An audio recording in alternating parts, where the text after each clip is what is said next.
We spoke before the fracas about David coming out at the time.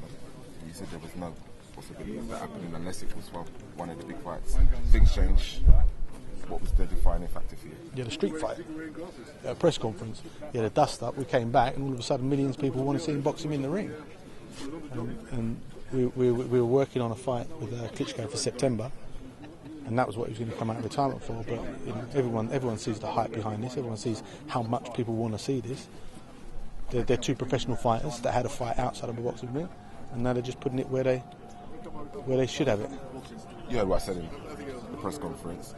It seemed as though David was raining on Dereck's parade. No, that's not. It seemed like he bum rushed the show a little bit. No, that's not true. And how was it from your point? If you ask Dereck, you can ask Dereck as well how frustrating it can be to deal with the Klitschkos.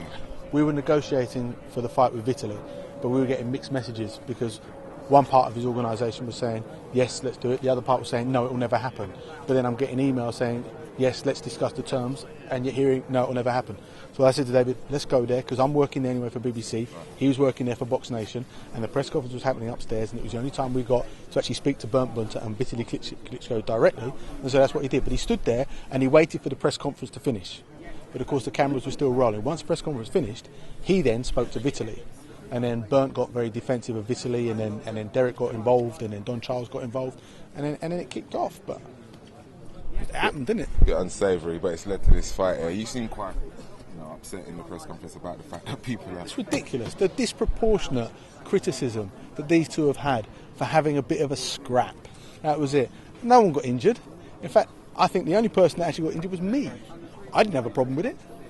You did at the time though, didn't you? Huh? You did at the time though. I had blood running down my face, the adrenaline was running, but you know, we came back and we laughed about it, and there's been so much publicity that's been provoked and prodded since then that this fight just became, firstly, commercially a natural fight, and stylistically it's a real fight because of the styles. Do you think he'll get, if he comes through successfully, do you think he'll get a fight with the Klitschko's ever? Do you think of that?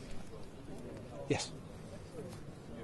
Any more on that? No. You said, do I think it'll happen? I said yes. Was there a steak knife, or was there a steak? Was there a knife? Oh, that's ridiculous. He was eating dinner, and Dereck walked up to him. You know what's going to happen. You did the headlines. Okay, we'll put this. He was eating a steak, or he ordered a steak, so he had a steak knife at the table, and Dereck walked up to the table.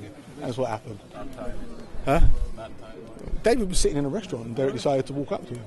Tell me about how he prepares for a fight. Like, obviously, he's spoken about the fact he just needs to get fit. He doesn't really need to do anything technical.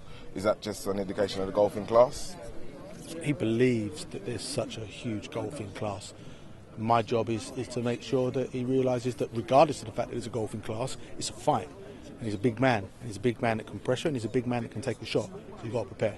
Can we fill this stadium? Yes. Huh? It's all right. You bet it don't. I bet it does. I bet it does fill it. Thanks for your time.